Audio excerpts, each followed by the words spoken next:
Perfecto. Bueno, buenas tardes. Muchísimas gracias por asistir en este día de lluvia. Gracias por asistir a la convocatoria. El día de hoy tenemos una continuidad de un proyecto que empezó el 7 de junio de este año en el Museo Nacional de las Culturas del Mundo, que se llama Lazos de Amistad entre México y Japón. Este proyecto ha sido organizado por diferentes organizaciones, diferentes instituciones.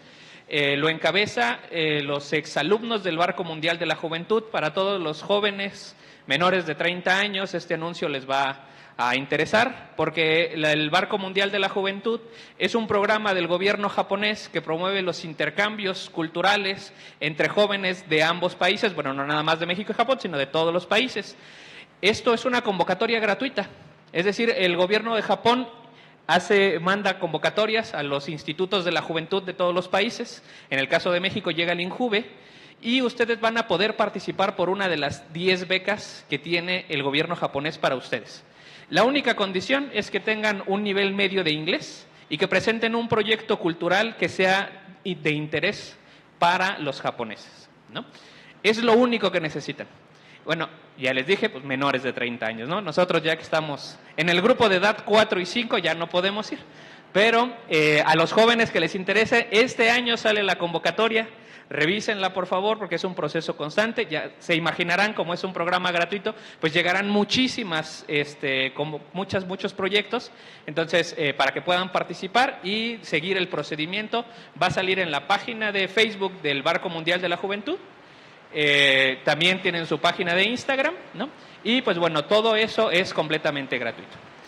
El proyecto Lazos de Amistad también cuenta con el apoyo del Instituto Nacional de Estudios Históricos de las Revoluciones de México, el Museo Nacional de las Culturas del Mundo, la Fundación Japón en México, la Asociación México-Japonesa, la Embajada de Japón en México y, por supuesto, la sede que nos recibe el día de hoy, el Museo Casa del Risco, Centro Cultural Isidro Fabela. El día de hoy estamos aquí convocados para hablar sobre la historia y la cultura del té. En los promocionales que hicimos para esta conferencia siempre hablábamos del chanoyu, que es la ceremonia del té, pero la ceremonia del té en realidad es una parte muy pequeña, sumamente importante, pero muy pequeña, de esa cultura del té en Japón, que se denominó como teísmo. Entonces, el día de hoy vamos a tener este tipo de conferencias, que es el origen de una exposición que vamos a montar y se va a inaugurar el 6 de septiembre en la Asociación México-Japonesa, titulada de la misma manera. Esa exposición igual es gratuita. Y en la ceremonia inaugural, el señor Mitsui, que es maestro en la ceremonia del té, nos va a ofrecer una demostración de la ceremonia del té. El día de hoy nada más es la parte académica, digamos, ¿no? Y el 6 de septiembre van a ustedes poder participar de esta gran ceremonia del té en esta exposición que vamos a tener, de nuevo, de forma gratuita en la Asociación México-Japonesa. Bien. Sin más, les agradezco de nuevo su presencia y le cedo la palabra a mi compañera Nayeli, que va a ser la moderadora de este evento. Muchas gracias.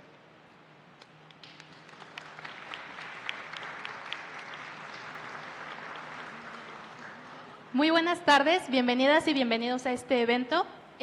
Vamos a proceder presentando a cada uno de nuestros ponentes para después darles la palabra. En este caso contamos con la presencia de la doctora Silvia Seligson. Bueno, ella es antropóloga social de la Escuela Nacional de Antropología e Historia, ENA, maestra y doctora por el Instituto de Investigaciones Antropológicas de la UNAM. Desde 1986 es investigadora y curadora de las culturas de China, Corea y Japón en el Museo Nacional de las Culturas del Mundo, INA, en México. Ha estado a cargo de las salas permanentes y de varias exposiciones temporales. Ha dictado seminarios y conferencias en el museo e instituciones nacionales y extranjeras y ha publicado textos sobre estas culturas del este de Asia. Además, es docente en varias universidades mexicanas sobre arte prehispánico, historia cultural y arte en China, Corea y Japón, religiones comparadas, arte budista e influencia de Asia en la sociedad mexicana. Es miembro activo de la ALADA y de la Sociedad Mexicana de Estudios de la Religión, SMER. Participa desde el 2003 en los ciclos de conferencias del SMER, en el Diplomado de Religiones de la UNAM y ha asistido a los cursos organizados por la Fundación de Corea en la República de Corea 1997-2015. Un aplauso, por favor.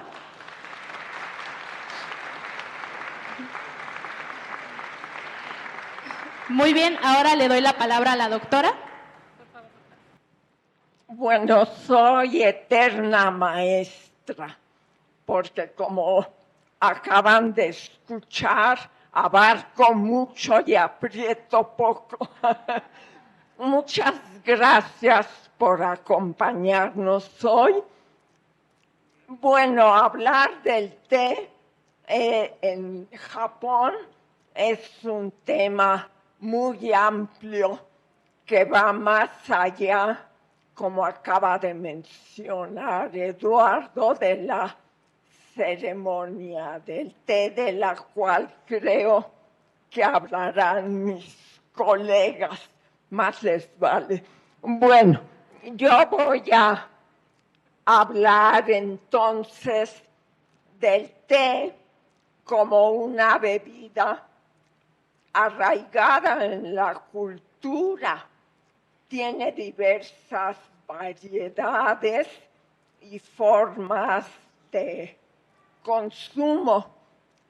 El té verde, llamado principalmente sencha, es el más común, seguido por los que pueden ustedes leer ahí, pero como decía, hay más de 10 variedades de té que se beben habitualmente. De uno de ellos, el tencha, se prepara el té verde en polvo, que es el que se usa en la ceremonia del té, llamado matcha. Por cierto, cha significa té, por si ya se dieron cuenta. Bueno, en una encuesta realizada por una empresa de investigación de mercados a más de 1,000 personas entre 20 y 70 años de edad, se registró que más del 70% beben el té verde y más de ellos, otros, el té de cebada, 47%, como ven, el hojicha, 37%, y el té en polvo apenas 9.4%. Bueno, acá tienen en la gráfica lo que acabo de mencionarles. Los que se beben habitualmente, en general, no solo en la encuesta, ¿verdad?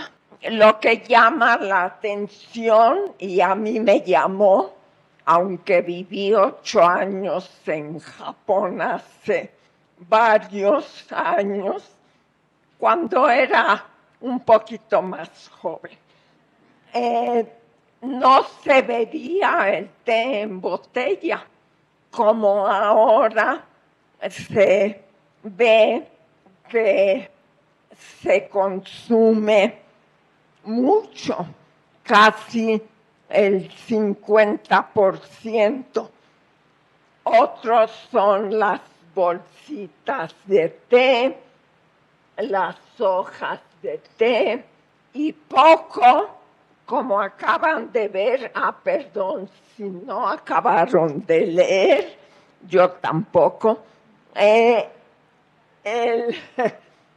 té clásico en la teterita y los tazones es el que menos se bebe habitualmente, pero si ustedes van a un restaurante japonés, se los van a dar en tetera.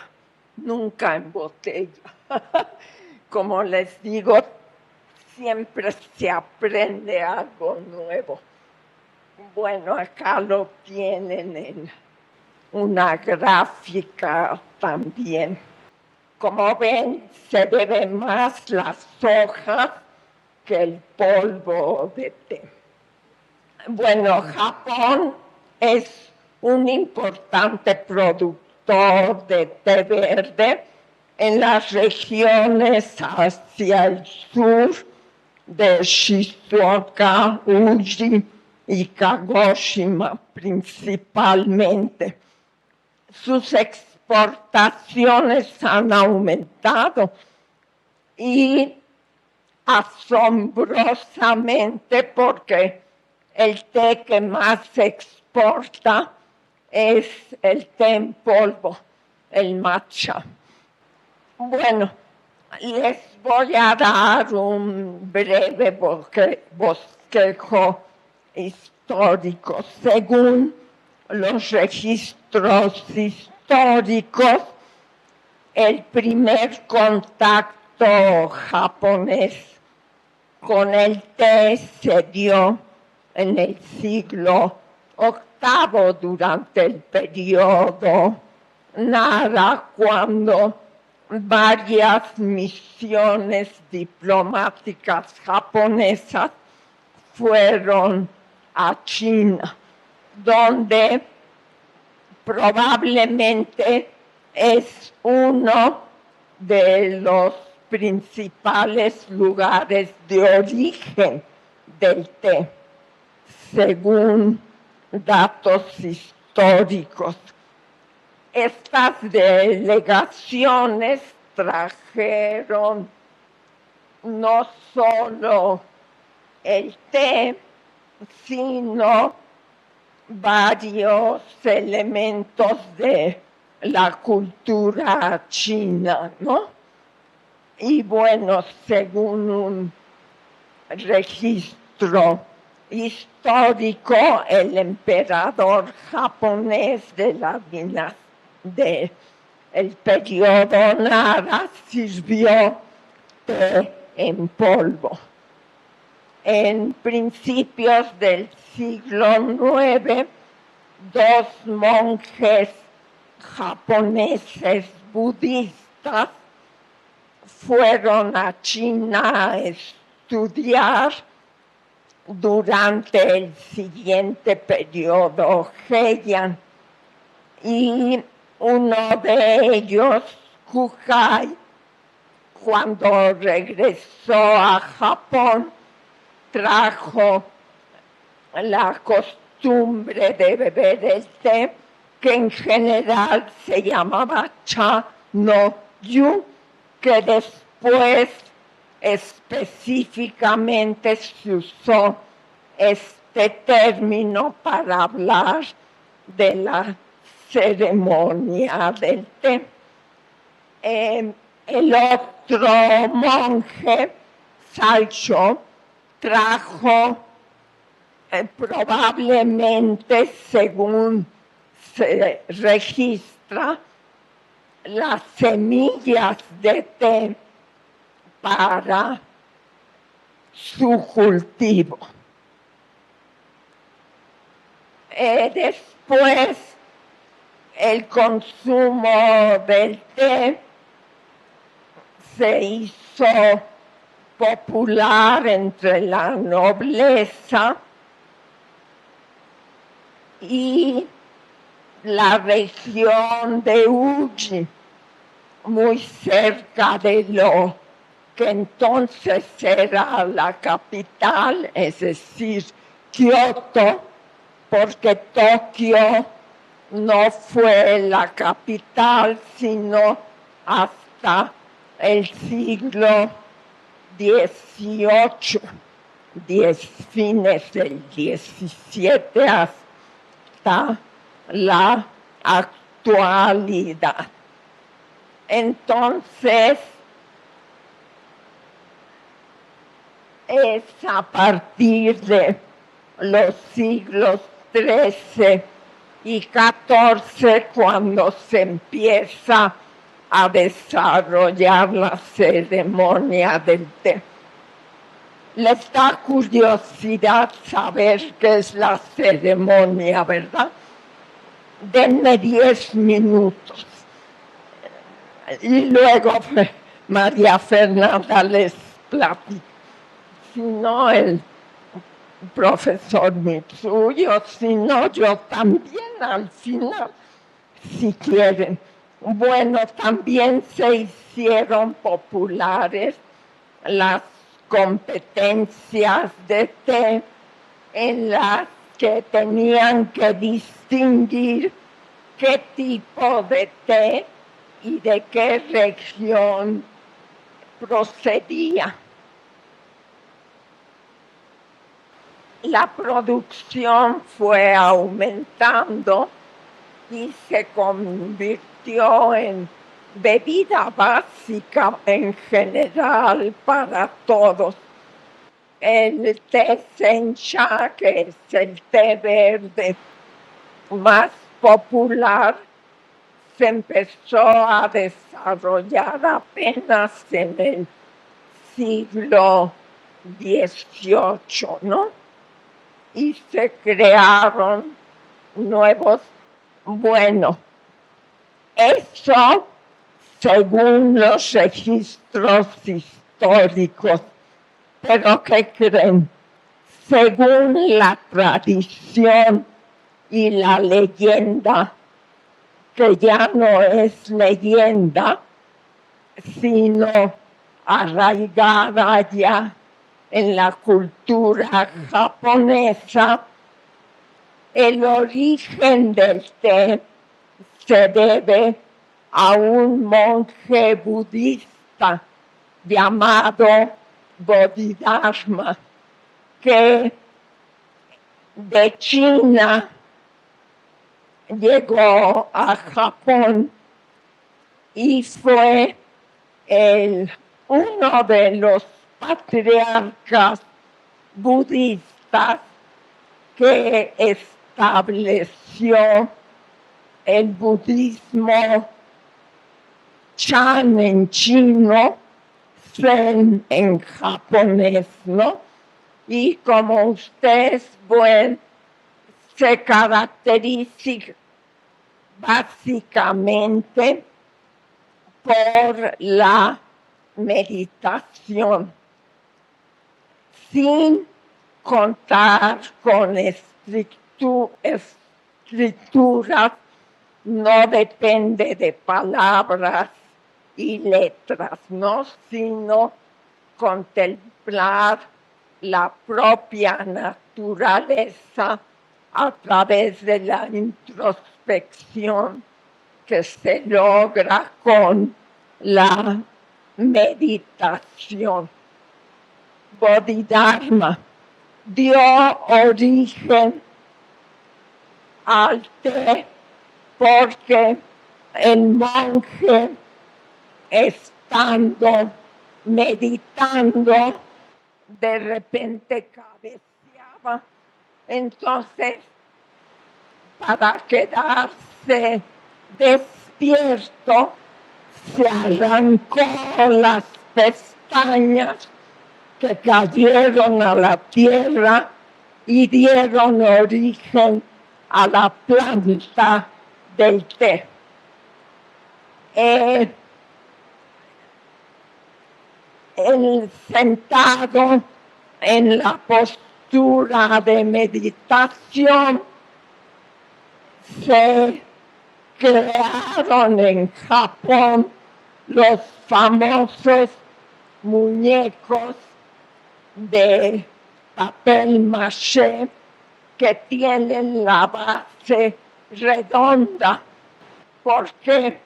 Porque si lo quiere uno tirar, vuelve a la posición sentada, es decir, la necesaria para la meditación. Estos muñecos de Dharma, o sea, enseñanza, deriva en japonés Daruma. De ahí muchos restaurantes Daruma. No es comercial, ¿eh? ¿Qué característica tienen estos muñequitos? Los hay desde muy pequeños hasta enormes.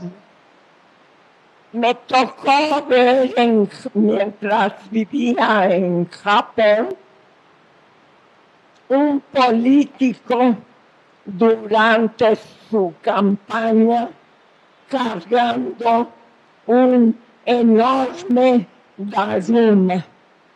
Se venden, como pueden ver, sin las pupilas.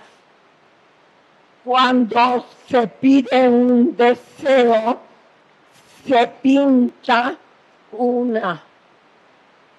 Y la otra cuando el deseo se cumple. Pero atención, esto es un valor muy característico de la cultura japonesa. Nunca pidan algo que no se puede cumplir y antes de que termine el año. De ahí que los japoneses en general sean muy prácticos y piensan en el esfuerzo personal y en mejorar, no el milagro del cielo, aunque sea un trueno, ¿verdad? ¿Y por qué antes de fin de año? Porque existe la costumbre de quemarlos a fin de año para que los deseos se eleven y se realicen. No se puede quedar sin el otro ojo pintado. Quemarlo tuerto es mala suerte. Así que cuando compren un Daruma, ya saben, le pintan un ojo y antes de fin de año que se les cumpla el deseo. Creo, bueno, Esazen significa meditación precisamente. Y bueno, aquí un pequeño resumen del budismo zen, que tiene una influencia muy importante en la ceremonia del té.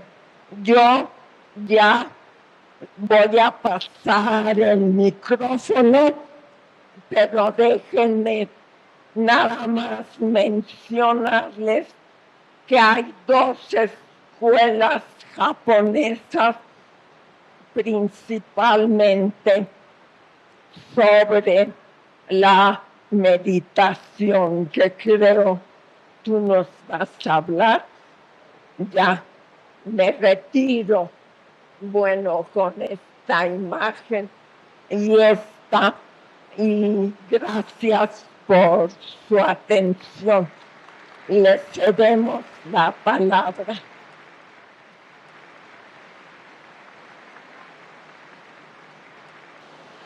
Bueno, seguimos con nuestra actividad del día de hoy y ahora voy a presentar a María Fernanda de la Peña. Ella es licenciada en Historia por la Facultad de Filosofía y Letras de la UNAM con la tesis El mundo flotante de Utagawa Hiroshige y el japonismo de Vincent Van Gogh, los puentes culturales y visuales entre Japón y Occidente. Trabajo ganador del premio INA 2024. Además, es egresada de la Maestría de Estudios de Asia y África con especialidad en Japón en el Centro de Estudios de Asia y África del Colegio de México y en proceso de redacción de la tesis de Sakuras y Jacarandas, lo japonés y el japonismo en el arte moderno mexicano. Actualmente es profesora de cultura japonesa en el Liceo Mexicano Japonés. Fue becaria para proyectos de investigación en instituciones como el Centro de Investigaciones Interdisciplinarias en Ciencias y Humanidades de la UNAM, la Escuela Nacional de Estudios Superiores Unidad Morelia de la UNAM y el Grupo de Investigación Japón y España del Ministerio de Ciencia e Innovación y Universidades del Gobierno de España, así como para el Programa Universitario de Estudios sobre Asia y África de la UNAM. Sus temas de investigación se centran en la historia cultural, la cultura visual y la historia del arte con énfasis en Japón, sobre los cuales ha presentado ponencias en diferentes instituciones como la Universidad de Guadalajara, el Museo Nacional de las Culturas del Mundo, el Centro Cultural Otaru y la Universidad de Sesshu, entre otras. Asimismo, ha participado en diversos cursos, seminarios y talleres relacionados con la cultura japonesa en diversas instituciones, entre las que se destacan la Universidad de Osaka y la Universidad de Tsukuba. Un aplauso, por favor. Bueno, primero que nada, muchas gracias a los organizadores, muchas gracias por la invitación y muchas gracias a todas las personas que están aquí con nosotros el día de hoy, dándose un tiempito pues para conocer un poco más sobre estos temas de los cuales pues queremos platicarles con mucho gusto. Bueno, pues como me hicieron favor de presentar, yo les voy a hablar un poquito sobre la ceremonia del té. Les voy a hablar un poquito sobre la historia, no mucho porque la doctora nos hizo favor de darnos una presentación muy completa y muy interesante sobre esto, pero también tomo la parte histórica para poder explicarles algunos de los ideólogos principales para la ceremonia del té. Entonces, lo primero que yo les quiero explicar un poquito, o como quiero empezar esta presentación, es explicándoles este concepto de el do que están viendo en la pantalla. Este concepto tiene origen durante el periodo Heian, en donde la aristocracia japonesa adquiere una práctica muy, ¿cómo decirlo?, curiosa, en donde lo que ellos hacen es que se reúnen para comparar cosas. Entonces empiezan a comparar el incienso, la poesía, la pintura, diferentes cosas. Y entonces de ahí es de donde esta práctica de comparación de elementos por un carácter meramente lúdico se le conoce como mono awase. Entonces, ¿qué pasa? Cuando tú empiezas a comparar cosas, inmediatamente hay un factor jerárquico. ¿Cómo puedes perfeccionar? ¿Cómo puedes tener la parte más refinada? ¿Cómo puede ser la parte más pulcra? ¿Cuál tiene un valor superior a otro? Y entonces aquí es cuando se empieza a tomar un tinte más serio en esta práctica del mono awase, y entonces se empiezan a convertir o se empiezan a encontrar estos caminos o aspiraciones. El concepto do es la traducción exacta de camino, ¿ok? Entonces en la cultura japonesa tenemos, por ejemplo, prácticas como el shodo, que es el camino de la caligrafía. También tenemos el kendo, el judo, el bushido, y en este caso tenemos el chado, ¿ok?, que es el camino del té. Entonces, cuando estos caminos, estas prácticas se insertan dentro de la filosofía del budismo zen, se consolidan como una especie de vías espirituales para que se puedan desarrollar actividades que, más allá de ser cotidianas, adquieren justamente una connotación ritual, ¿ok? Aquí es donde encontramos, como les mencionaba, el chado o el camino del té. Y es dentro de este camino donde encontramos la ceremonia del té o la chanoyu, la cual consiste en la preparación del té mediante una serie de pasos con los cuales se busca que el invitado logre alcanzar una conexión con la naturaleza y un autoconocimiento por medio de un ejercicio de meditación. Entonces, les voy a contar muy poquito sobre los orígenes de esta ceremonia. Como nos comentaba la doctora, el origen del té en Japón se da gracias a la importación de este producto desde China, igual en el periodo Heian.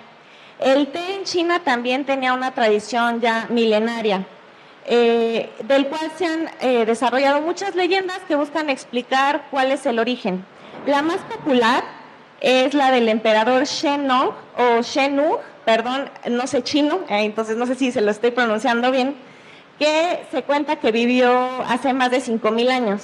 La leyenda cuenta que el emperador un día estaba a punto de tomar agua caliente, estaba calentando el té, y entonces estaba a las orillas de un árbol. Y en ese momento el viento sopló y tiró hojas del árbol dentro del cuenco de agua caliente. Lo que pasó es que el emperador, sin darse cuenta, pues bebe el agua del cuenco y pues sin saberlo prueba la primera infusión de té. Esa es una de las leyendas más populares. Entonces, se dice, como nos mencionaba la doctora, que este producto fue llevado a Japón por medio de los monjes budistas Dengo Daishi o Saicho y Kobo Daishi o Kukai, quienes fueron los fundadores de las sectas budistas Tendai y Shingon. Ahora, sí quiero hacer una aclaración aquí. Estoy usando el concepto secta tal cual en el concepto natural de la palabra, no en el término que actualmente le atribuimos. El término tal cual de secta como un grupo religioso o espiritual que sigue un dogma que es distinto a la ortodoxia. Solamente eso. Y bueno, también les traigo la imagen, les quiero explicar un poco de ella. Esta es una imagen china en donde se está retratando a Lu Yu, que fue un literato de la dinastía Tang, a quien se le considera el santo del té. Lu Yu escribió un tratado que se llama Cha Jing, que se dicen algunas fuentes que es el libro más antiguo sobre el té y que fue escrito alrededor del año 760. Es un libro de carácter enciclopédico que recopila las técnicas de producción y consumo del té y se considera uno de los libros más completos. Ahora, un poquito ahora, yéndome del lado de Japón, en sus inicios, como nos comentaba la doctora, el beber té se limitaba a los monjes budistas, que fueron quienes lo importaron a Japón. Y ellos solían emprender viajes a China para aprender más sobre la doctrina del Chan o el Zen que nos habló la doctora, y ahí es donde conocen este producto. En aquellos lugares, en aquellos monasterios, el ingerir té se hacía con propósitos, 1, medicinales y 2, rituales. Era una bebida que le ayudaba a los monjes a purificarse, a llegar a un estado de tranquilidad propicio para meditar, en donde se buscaba encontrar la calma de la propia conciencia y encontrar un vínculo con la naturaleza.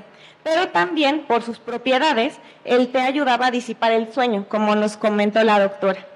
Y el cansancio, porque los periodos de meditación, pues evidentemente eran bastante largos. Sin embargo, en un primer momento, y aun cuando el consumo del té ya se practicaba en el ámbito religioso, su cultivo en Japón no prospera sino hasta el siglo XIII, perdón. En un primer momento, porque hay un shogun, un líder militar japonés, que es Minamoto no Sanetomo, que empieza a tener un interés más profundo en el tema. ¿Qué pasa cuando las clases aristocráticas se empiezan a interesar en temas concretos?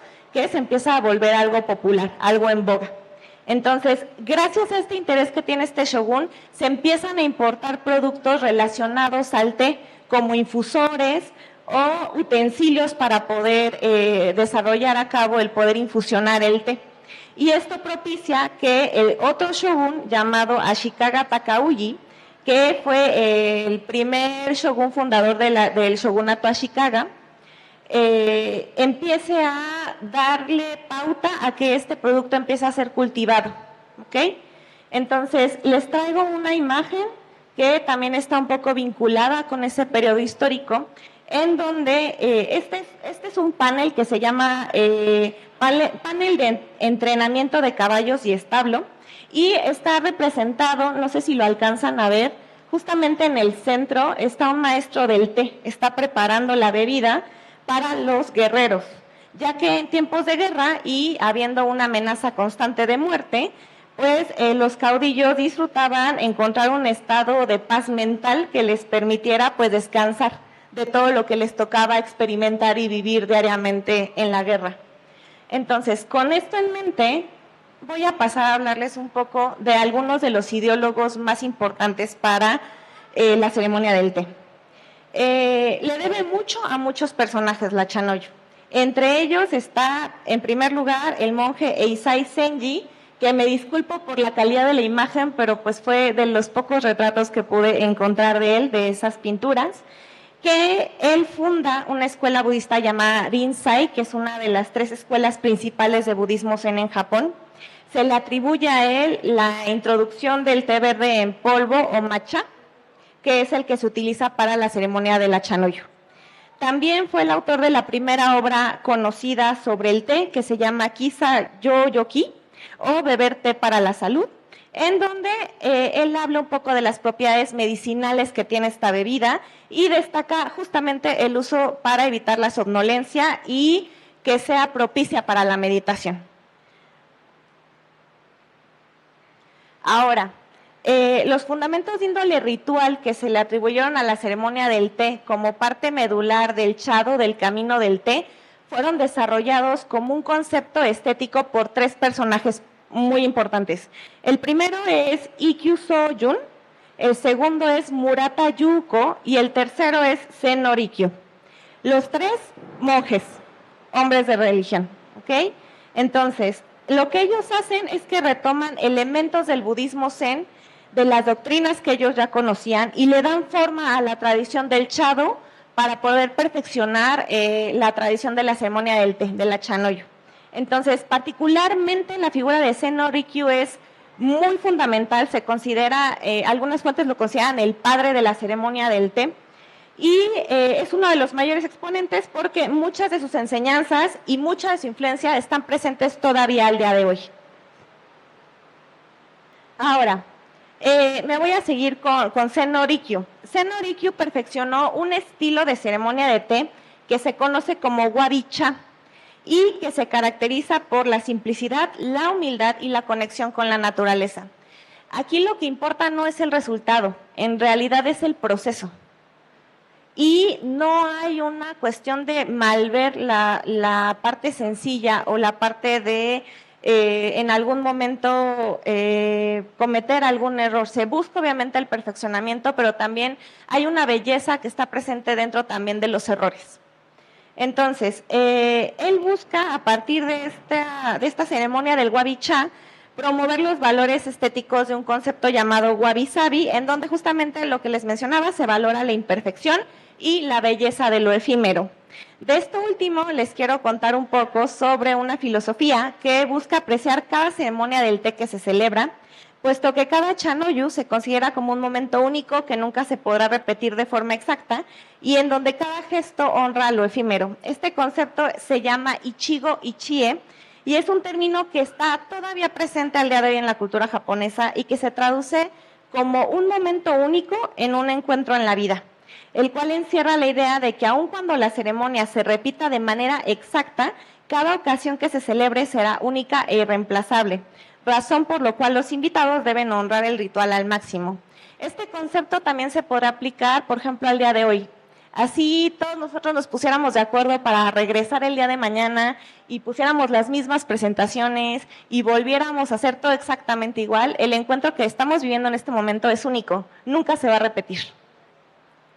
Ahora, quiero también destacar que Seno Rikyu se consolidó como maestro del té de figuras muy importantes en la historia japonesa, como lo son Oda Nobunaga y Toyotomi Hideyoshi, que son dos de los tres unificadores en la historia japonesa.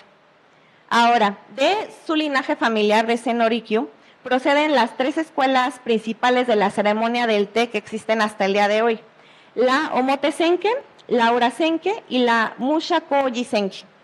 Les voy a hablar un poquito de cada una de ellas. Son las casas descendientes de té directas de Seno Rikyu. Todas ellas se encuentran en Kioto y mantienen viva la tradición del Chanoyu desde hace más de 400 años. ¿Por qué son 3? Se cuenta que después de que Seno Rikyu muere en 1591, su nieto, Sen Sotan, transmite las enseñanzas a sus 3 hijos. Y cada uno de ellos funda una casa independiente que se dedica a preservar y desarrollar el Chanoyu según el estilo particular. Por ejemplo, la Omote Senke significa frente o casa principal y se considera la escuela más tradicional en términos de ceremonia, utensilios y etiqueta. Usa cuencos rústicos, los movimientos para servir son más sobrios y evita que el matcha se espume demasiado. La Urasenke significa ura, detrás o interior, y es una escuela que está más extendida a nivel internacional. Tiene centros de difusión de esta escuela en más de 30 países diferentes y tiene una actitud más abierta justamente a las adaptaciones modernas como el uso de electricidad o de vajillas más contemporáneas. También aquí el matcha, a diferencia de la otra, se bate con más fuerza para generar la espuma densa que caracteriza como su estilo. Y finalmente la Mushakoji Senke, que es el nombre de la calle en Kioto donde está la casa, que es la calle se llama Mushakoji, y es la más pequeña en número de seguidores, pero es conocida por su gran fidelidad al Zen. También enfatiza un estilo austero y simple que está más cercano a una práctica espiritual.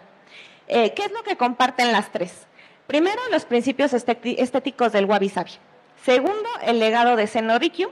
Y tercero, la estructura ritual básica de la ceremonia: purificación, saludo, preparación, consumo y cierre.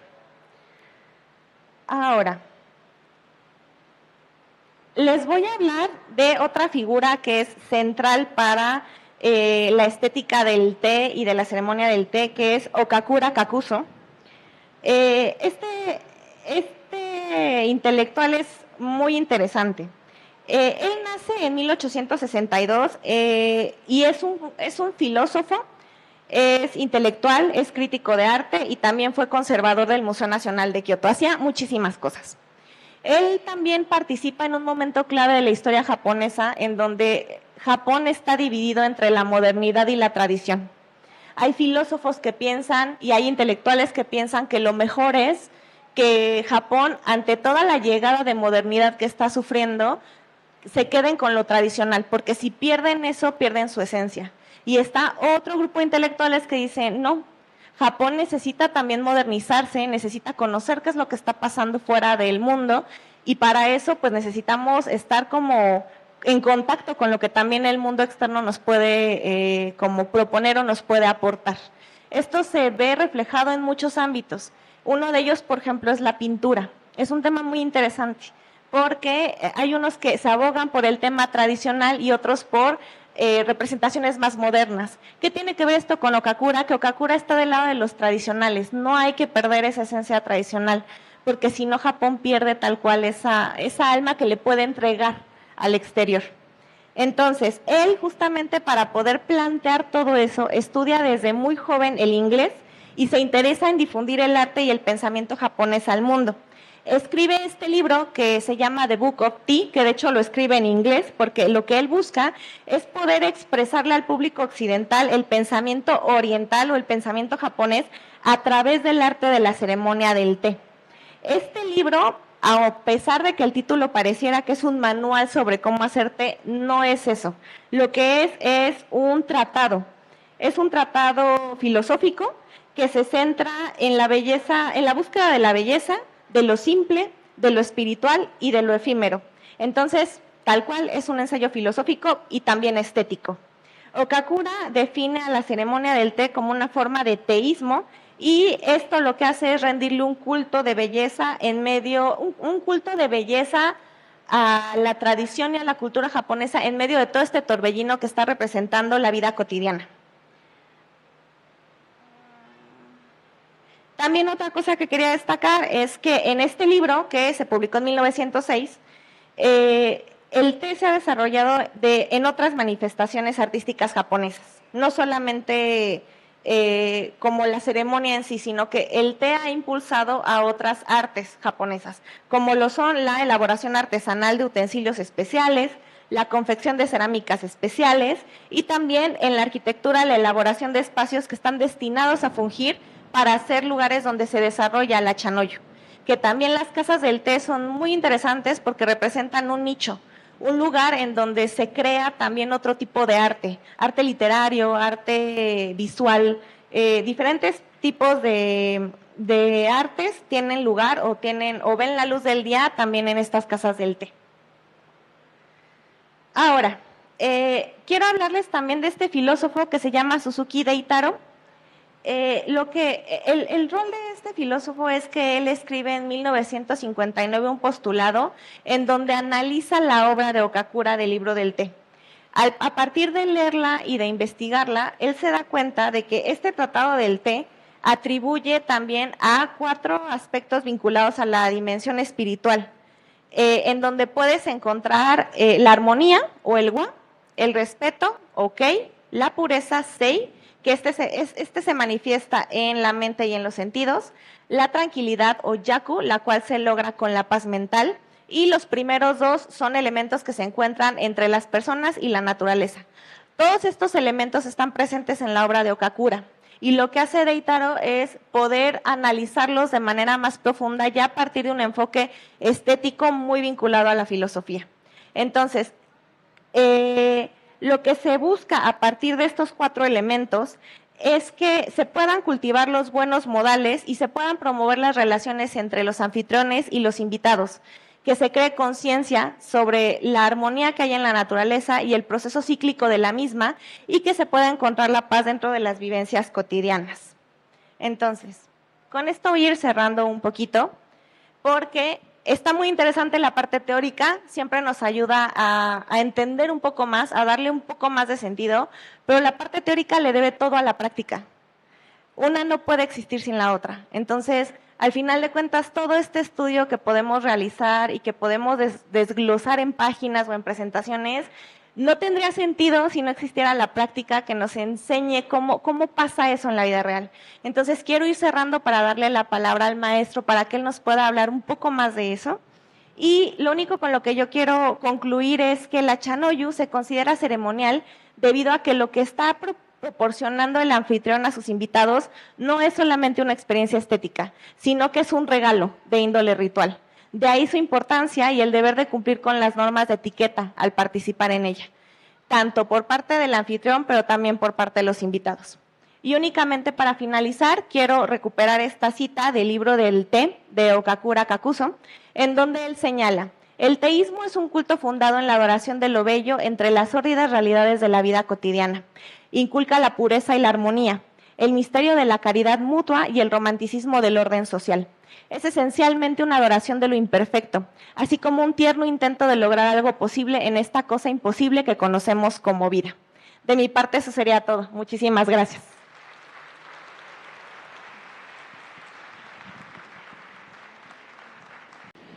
Bueno, quisiera agradecer a María Fernanda su participación. Creo que hablo por todos al decir que fue muy interesante entender y sobre todo concordar mucho contigo en esta última parte que mencionabas sobre que la teoría es muy interesante, pero también hay que saber de la práctica, ¿no? Ambas se complementan y es muy enriquecedor conocer ambas partes. Muchas gracias, María Fernanda. Y bueno, para continuar con nuestra actividad, voy a dar la palabra a el señor Koichi Mitsui. Bueno, él nació en Kumamoto, Japón, el 18 de septiembre de 1958. Es maestro en Historia por la Universidad Iberoamericana, egresado en 1986. En 1996 fungió como director general de la Mokichi Okada Association Internacional de México y en 2006 fue presidente del Centro Cultural de la misma institución. Un año después, en 2007, fungió como instructor de Bellas Artes y Cultura del Museo de Bellas Artes, MOA, Japón. En 2017, obtuvo el grado de maestro de la ceremonia del té por la escuela Kankyuan. En 2023, se convirtió en profesor adjunto de la misma institución. Actualmente es presidente de la Asociación México-Japonesa, ACE. Un aplauso, por favor, al maestro.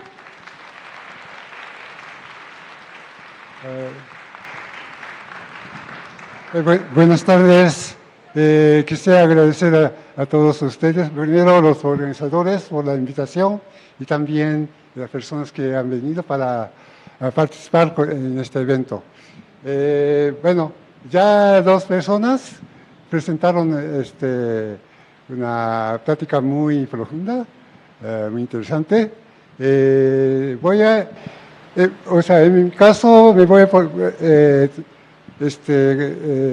tocar algunos temas que siempre transmito en las clases que realizo en la Casa del Té de la Asociación México-Japonesa, ¿no? Hay más o menos 20 alumnos inscritos y más de mitad de las personas son mexicanos, ¿no? Entonces, bueno, ha tenido mucho interés. Y siempre en la explicación que realizo en práctica, me baso en, bueno, la filosofía de la paz, la visión sobre la naturaleza y también la hospitalidad japonesa. Bueno, en otra palabra puede decir amor altruista. Bueno, la maestra también mencionó sobre las 4 palabras esenciales, o sea, serían fundamentos de la filosofía de la ceremonia de té. Y dentro de la clase, de acuerdo con estas 4 palabras, realizamos la ceremonia del té, ¿no? Hay movimientos relacionados con estas 4 palabras. Wa, que significa paz o armonía; Kei, respeto; Sei, pureza; y Yaku, la tranquilidad. A través de realizar una ceremonia tratamos de crear un ambiente donde se unan estas 4 palabras, ¿no? Pero el tema central sería Wa, que es la paz, ¿no? Para cultivar en nosotros el sentimiento de la paz o transmitir la paz a los demás, sería importante el respeto hacia personas, entre todos, también cultivar ese sentimiento, la pureza, la limpieza, la purificación también, y tranquilidad, pues es muy importante, ¿no? En la cultura de Japón hay figuras muy importantes que precisamente se basa en la filosofía de la paz, ¿no? Es príncipe Shotoku del siglo VII, creador de Constitución de 17 artículos, bueno, en 604, ¿no? Esa, bueno, dice Constitución, pero podría decir es un libro o artículo de ética, pero en el primer artículo dice: es importante mantener la paz entre los dirigentes del gobierno para que converse bien para llegar a las conclusiones, ¿no? Esta filosofía se ha difundido en la cultura japonesa. Yo creo que cualquier persona bueno, conoce esta figura y lo que dice. También, bueno, ya mencionó la maestra, Okakura Kakuzo o Okakura Tenshin, ¿no? Es un filósofo. Bueno, ya explico, entonces yo no voy a explicar sobre esta. Sin embargo, para la ceremonia del té o la filosofía de paz ha dado palabras, ideas muy importantes. Bueno, en la época de la era de Meiji, que inicia de finales del siglo XIX, bueno, empiezan a bañar las culturas occidentales y Japón aprende a atacar a otros países, en este caso era Manchuria, China, y logró ganar. Entonces, por primera vez, los occidentales reconocen a Japón como un país civilizado. Entonces, Okakura, pues, ¿qué cosa? Aprendiendo a matar a la persona, considera como un país civilizado. Entonces, es algo equivocado, ¿no? Más bien, Japón, sobre todo durante los 160 años de la era de Edo, ha cultivado el sentimiento de paz, cultura de la paz, y ha nacido maravillosas artes y cultura en Japón, y también uno de ellos sería ceremonia del té. Precisamente en algunos elementos de culturas lleva esta palabra wa, paz, armonía. Por ejemplo, bueno, en la ceremonia de té es indispensable del uso japonés que se dice wa gashi, ¿no? Lleva wa en su cabeza, la paz. Este estilo, un cuarto estilo japonés tradicional se llama washitsu. Sala, cuarto que empieza con wa, ¿no? La paz. La comida japonesa también washoku lleva el nombre de wa, ¿no? De la paz. Bueno, aquí me encuentro con 3 damas bellas japonesas y tiene wafuku, o sea, kimono también se llama wafuku, lleva wa. Entonces, podemos considerar que wa, la paz, es la parte fundamental de la cultura japonesa y, bueno, obviamente dentro de la ceremonia de té, y con esa idea realizamos la práctica de ceremonia de té. Vamos. Segundo punto sería una visión de la naturaleza que tenemos en Japón, ¿no? Bueno, en Japón hay 4 estaciones muy marcadas: primavera, verano, otoño e invierno, ¿no? Bueno, aquí se ve bella, pero en el invierno hay zonas que caen mucho y, o sea, provoca accidentes. En verano ahora llega a casi 40 grados y están pues sufriendo mucha gente. Entonces, aparte de la belleza, hay cosas muy duras que provoca la naturaleza, pero nosotros tratamos de convivir con la naturaleza, seguir a la naturaleza para salir adelante, ¿no? A ver, pasamos. Bueno, sobre todo,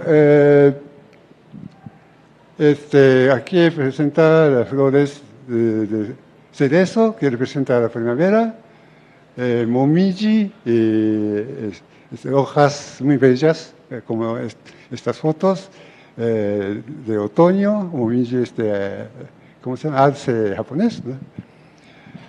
Y en la ceremonia de té, siempre basamos en la belleza de las 4 estaciones. Por ejemplo, algunos utensilios de la ceremonia de té, usamos estos motivos. En Kakejiku también podría llegar a tener algunas imágenes como esta, como temas, bueno, para apreciar la belleza de la naturaleza.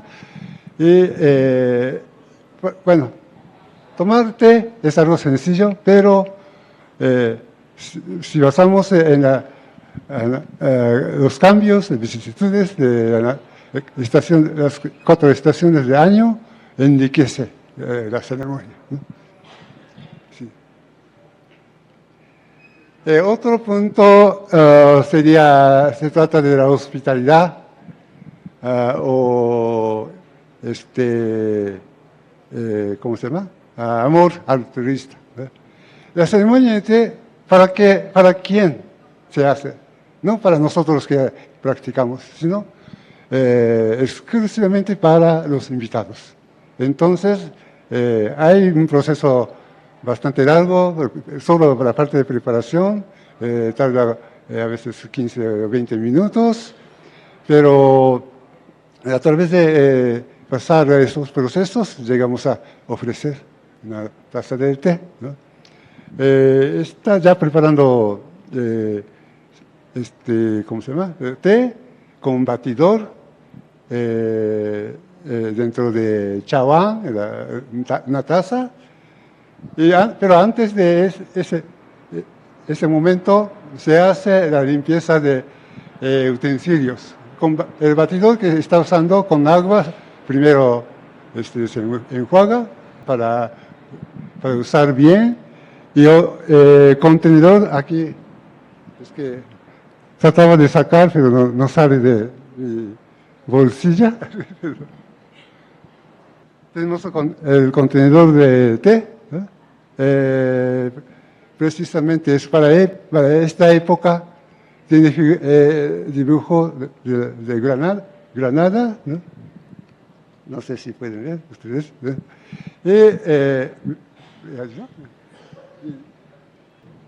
Antes de usar, se hace limpieza este contenedor, porque aquí guárdate de matcha, la parte más importante de la ceremonia, ¿no?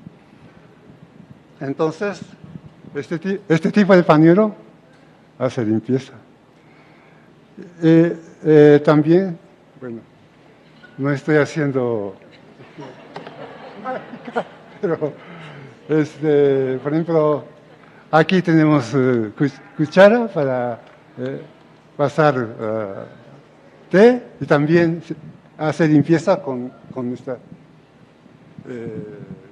pañuelo. Bueno, pongo aquí, después se guarda bien.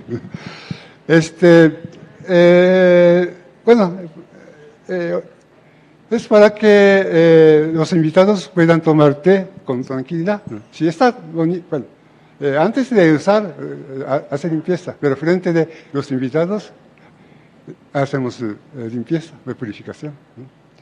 Bueno, para que puedan tener tranquilidad para tomar té.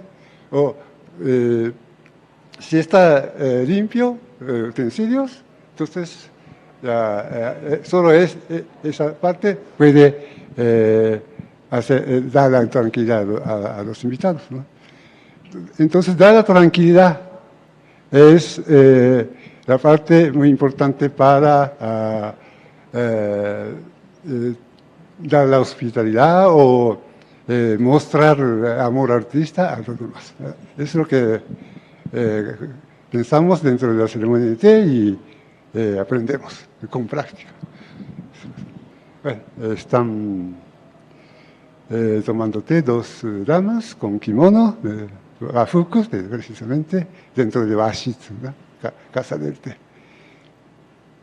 Bueno, estas palabras ya mencionó también, se dice ichigo, ichie, ¿no? Nosotros traducimos un momento único para un encuentro único.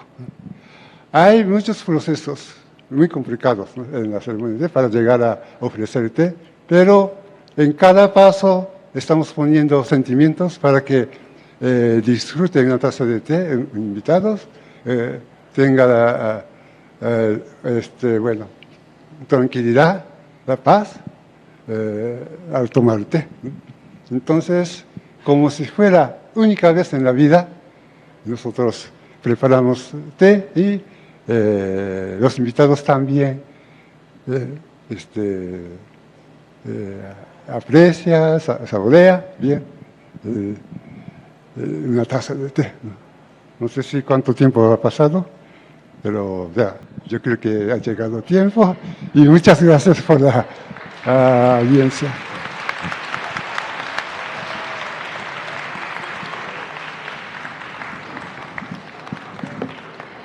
Bueno, quiero agradecerle al maestro Mitsui por su participación. Creo que es muy interesante siempre conocer lo que hay detrás de estas prácticas. Muchas gracias.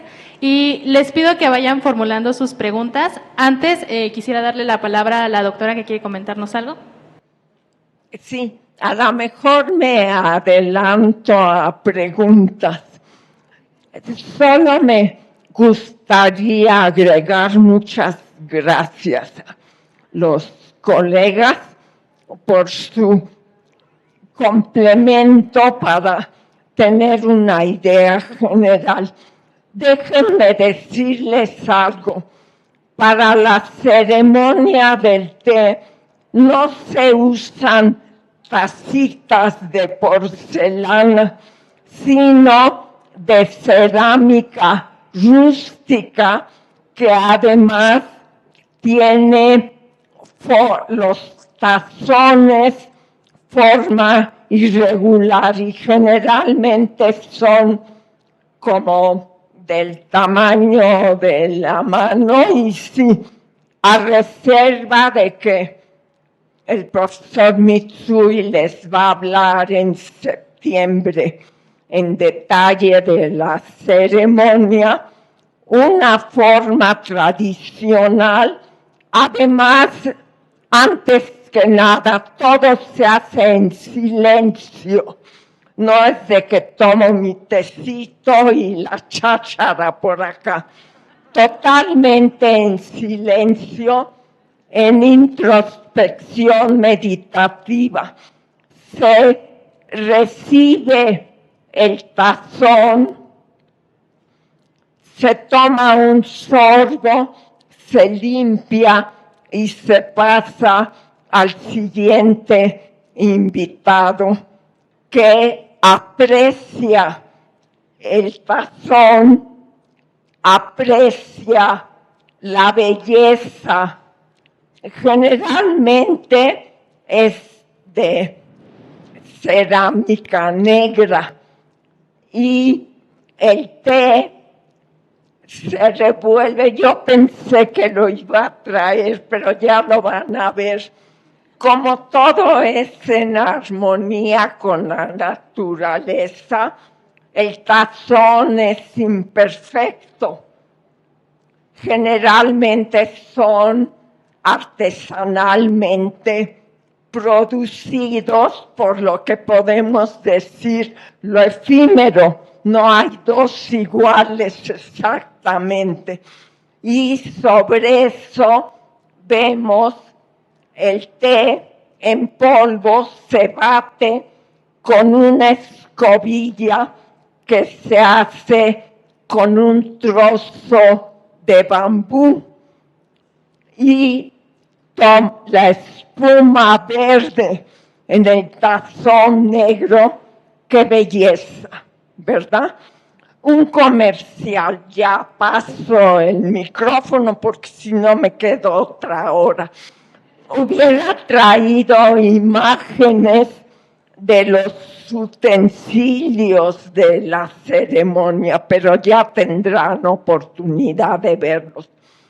Y también los pueden ver algunos en la sala permanente de Japón, en el Museo Nacional de las Culturas del Mundo. Moneda 13, Centro Histórico, costado de Palacio. Admisión gratuita, abierto de domingo, excepto lunes de 10 a 6. Están todos cordialmente invitados. Perdón por la intromisión, pero no me aguanté las ganas de comentarlo.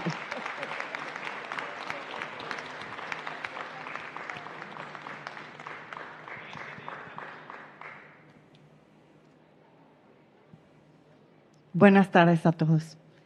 Mi pregunta es, sé que es muy místico, de paz y todo, pero ¿se tiene una hora específica para tomar el té o es así cuando llega el invitado y luego le ofrecen el té? ¿Cómo es esto?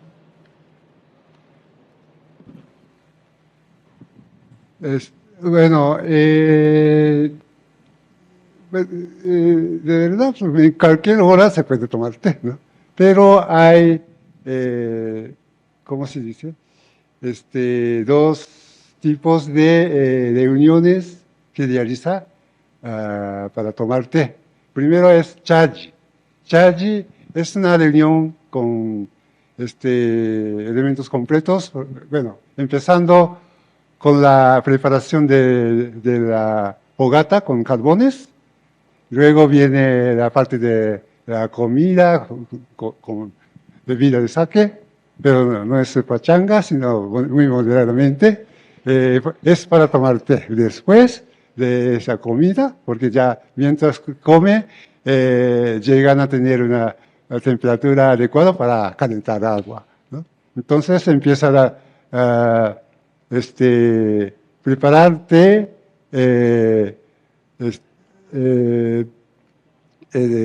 koicha, que es, bueno, té espeso, como decía maestra,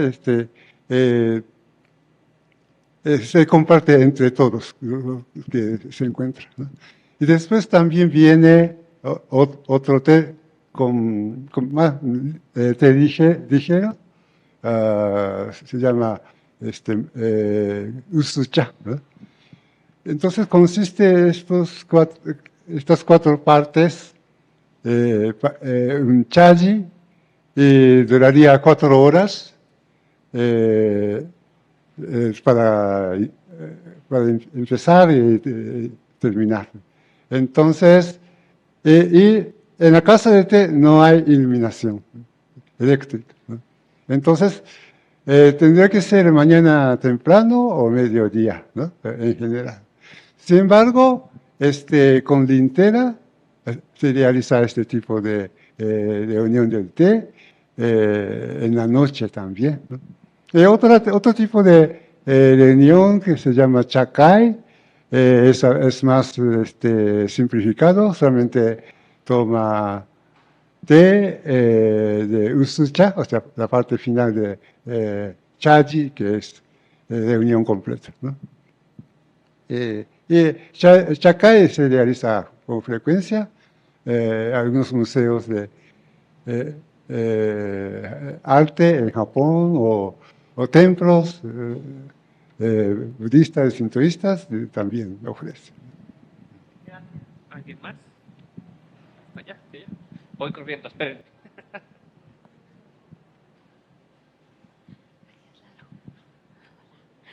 Hola, ¿qué tal? Buenas tardes. Primero que nada, muchísimas gracias. Excelente presentación. Mi pregunta va más un poco dirigida al tema de que últimamente en Occidente se ha popularizado mucho el matcha. Sin embargo, aquí en México en particular y también en países como Inglaterra, las infusiones también se les conoce como té. Pero ahorita me estoy enterando que hay como toda una tradición alrededor de lo que viene siendo el matcha, que es, en mi cabeza yo lo entendí como el té puro que viene de China y posteriormente pasó a Japón. Mi duda es, ¿el matcha está hecho de alguna raíz o de alguna planta en particular? ¿O en general se le puede decir té a cualquier infusión de cualquier hierba? Gracias. Muchas gracias por la pregunta. Me atrevo a contestar en esta ocasión. El matcha es té verde. La diferencia con el sencha que hablaba la doctora es que el sencha es la hoja infusionada. El matcha tiene un proceso un poquito diferente al producirse. Lo que pasa es que la hoja tiene que tener cierto grado de humedad, no tiene que estar completamente seca.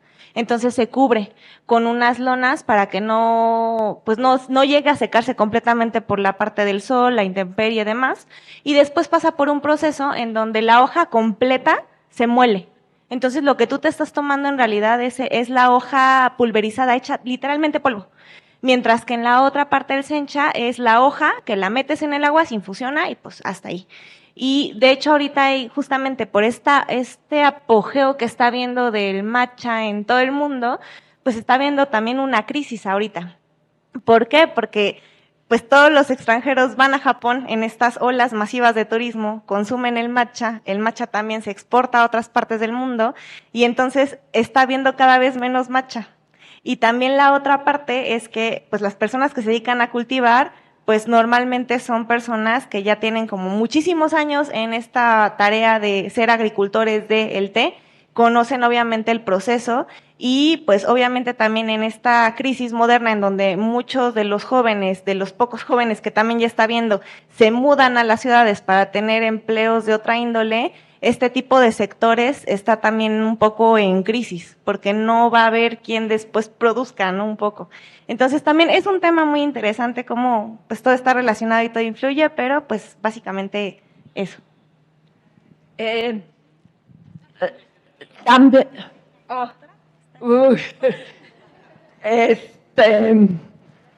nada más 2 detalles.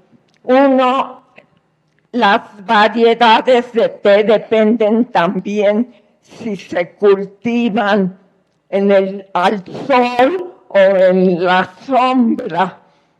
Y generalmente, bueno, el cultivo se hace he aquí la palabra de fin de semana, esquejes, es decir, fragmentos generalmente de tallo que se cultivan, se plantan en invernadero durante 10 a 12 meses y ya cuando sueltan raíz se trasplantan a la parcela de cultivo, nada más como detallitos.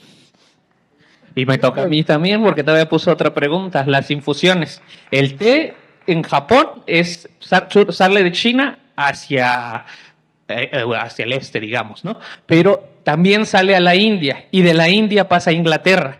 Entonces, el té que se consume en Occidente es una variante del Camellia sinensis chino, pero hindú. ¿Okay? Y generalmente los tés occidentales son de fermentación, se conocen, ¿no? Están secos, son negros, otro tipo de procedimiento completamente, ¿no? Ahora tu pregunta, las infusiones, toda cosa que se hierve en agua es una infusión. Llámese hoja, llámese té, llámese planta, pero solo el té es el que se produce a partir de la infusión de la hoja de la Camellia sinensis, que es la raza originaria del té. Y ya de ahí hay más variedades del té, té negro, té rojo, té puerto, muchas otras variantes, ¿no? Pero bueno, y eso porque lo pregunto, yo metí mi cucharota, una disculpa. Quisiera aclarar una cosa. Quisiera aclarar una cosa. Aquí se vende matcha, ¿no? Pero no, en realidad, diciendo la verdad, no es matcha. Es un matcha, o sea, sencha molido, puede ser, té verde molido.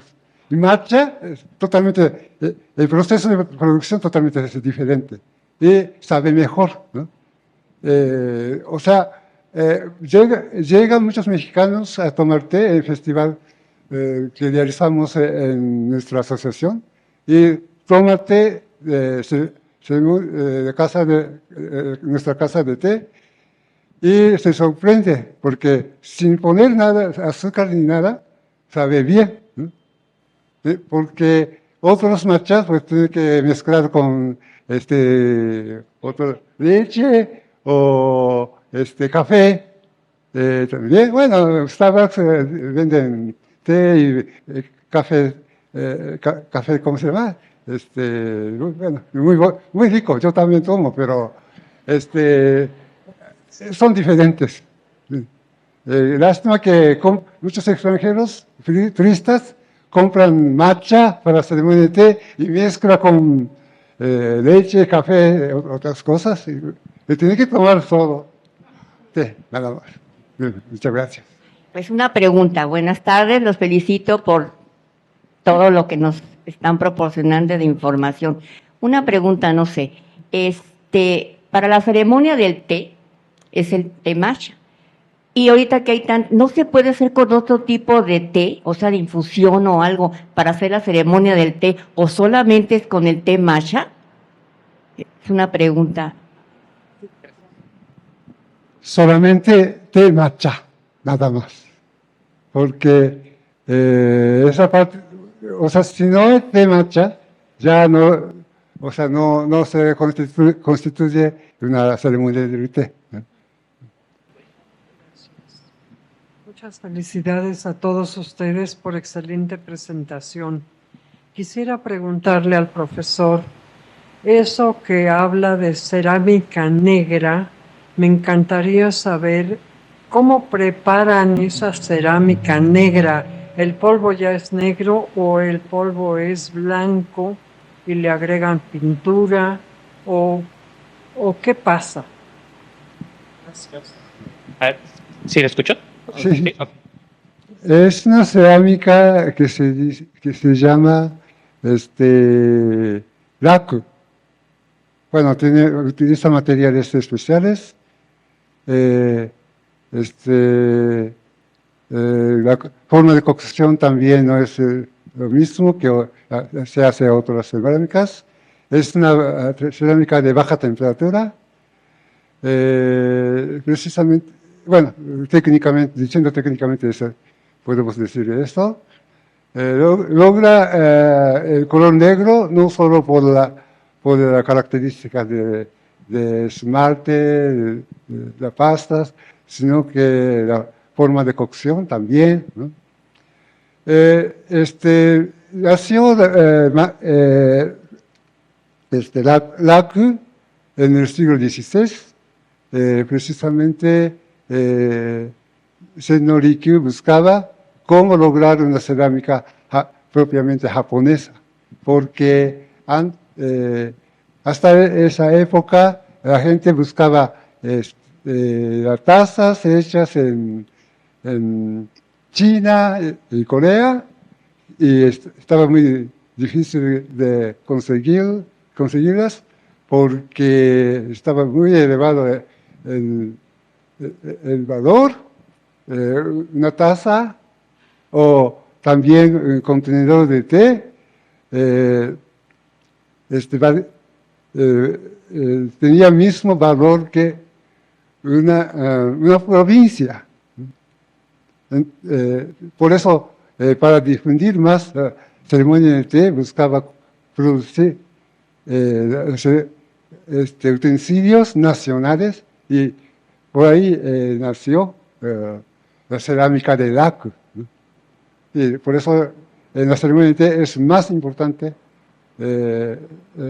esta taza, ese tipo de taza Laku.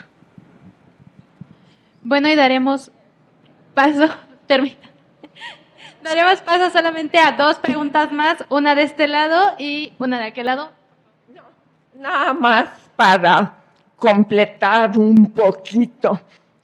La técnica tradicional de cerámica rústica, no vidriada, desde luego, a baja temperatura, en hornos tradicionalmente de leña, y se reduce el aire que penetra para que haya un proceso de oxidación y tome el color negro, como el barro de Oaxaca, precisamente.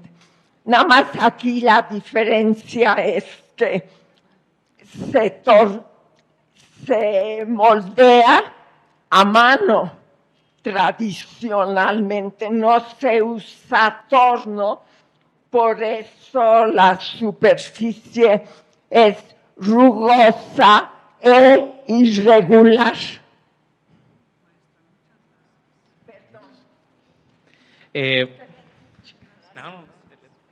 Antes de darle la palabra a las últimas 2 personas que van a hacer, les recuerdo por favor llenar la encuestita. Nosotros tenemos plumas de este lado si la necesitan. Las encuestas son muy importantes para poder ofrecer más actividades gratuitas. ¿Okay? Vamos a darle la palabra a la señora y después allá atrás al compañero. Bueno, les agradezco y está muy interesante. Es más, hasta se antoja un tecito ahorita. Una pregunta. Yo sé que es una ceremonia bien importante, ¿no? Tomar el té y es en silencio.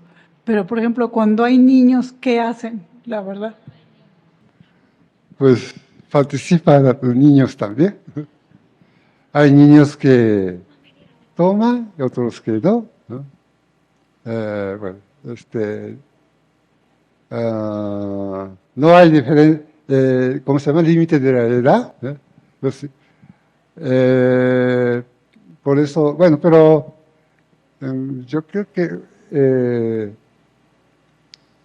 10 o 11, 12 años para arriba, más fácil de tomar una taza del té, de matcha, ¿no? Y también para nosotros es algo, puede ser un examen, porque los niños dicen la verdad, ¿no? Si está rico, dice rico. Si no, no le gusta, dice, no, no me gusta, ¿no? Entonces, ¿cómo preparar el té para que los niños que diga, qué rico? Pues es un reto para nosotros. También si me permite complementarle con una anécdota, como mencionaron en mi semblanza, yo actualmente soy profesora de cultura japonesa en el Liceo Mexicano Japonés. Entonces, por ejemplo, los niños en 4º grado aprenden un poco de la parte de Chanoyu, la ceremonia del té, pero la degustación no se hace hasta secundaria. Entonces es una cosa muy chistosa porque tú ves a los niños, se les ofrece tal cual, se compra obviamente la parte del matcha tradicional y también el matcha latte, que es el que se utiliza en todos lados, ¿no? Para postres, repostería. Y entonces, pues primero se les da a probar el que ya, digamos que ya están acostumbrados, y después prueban el tradicional o viceversa, y la reacción es una maravilla, ¿no? Porque sí hay unos que se sorprenden justamente con el sabor y dicen, sí, o sea, está muy rico, me gusta, y hay otros que dicen, no, yo me quedo con el latte, ¿no? O sea, el que yo consumo en Starbucks diario. Entonces es una experiencia curiosa, pero creo que justamente a partir de la edad que menciona el profesor, el maestro, justamente es como la más indicada, porque ya pueden como tener ese referente en el paladar. Tengo una alumna de 10 años. Ella no le gusta tomar té, pero preparar té sí le gusta, ¿no?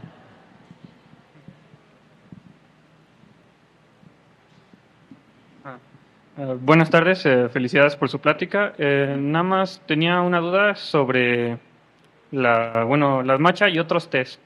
Tengo entendido que está el té verde en Japón y que en otro lado está el té negro y el té rojo y creo que hay hasta azul. Mi duda es, cuando tú agarras el té verde y lo pulverizas, ahí es cuando se hace el matcha. ¿Se hace lo mismo con otros tés o esto no es algo que sea, que se popularice? Bueno, entiendo que técnicamente es posible, pero no sé si esto se haga. Pulverizar otros tés para hacerlo similar al matcha, pero no es té verde.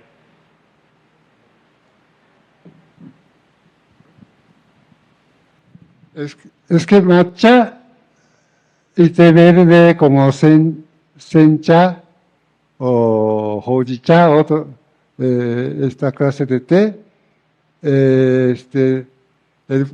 en su proceso de producción son diferentes. Matcha y, ¿cómo se llama? Gyokuro, más o menos tienen el mismo proceso de producción, como decía maestra, para mantener la humedad, cubre con malla negra, y luego cuando se seca, hay proceso de mezclar diferentes partes de té cultivado para matcha. Y también escoge las partes más finas de la hierba del té, ¿no? Y mientras otros tipos como sencha, bancha, hojicha, usa hojas normales y no se muele, sino que no pasa el proceso de molido, sino que utiliza directamente para cargar las hojas, ¿no? Bueno, no queda más que agradecer a los participantes por su maravillosa participación, vaya. Creo que ha sido muy enriquecedor para todos nosotros conocer un poco más sobre el té y sus prácticas, sus influencias y sus diálogos. Entonces, no me queda más que pedirles un aplauso para nuestros ponentes, por favor.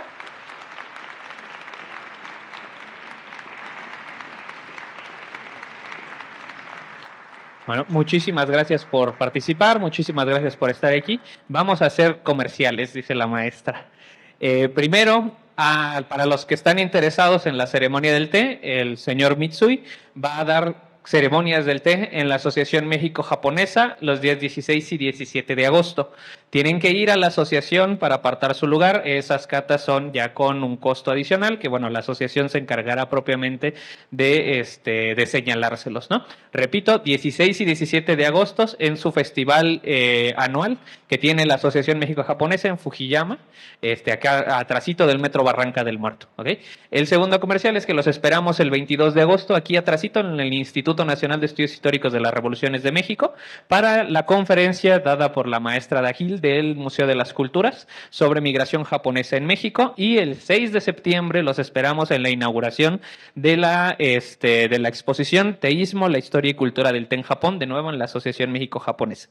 En nombre del Museo Casa del Risco, el Museo Nacional de las Culturas del Mundo, el Instituto Nacional de Estudios Históricos de las Revoluciones de México, la Asociación de Exparticipantes del Banco Mundial de la Juventud, la Fundación Japón en México, la Asociación Japonesa en México y la Embajada del Japón en México, les agradecemos su presencia.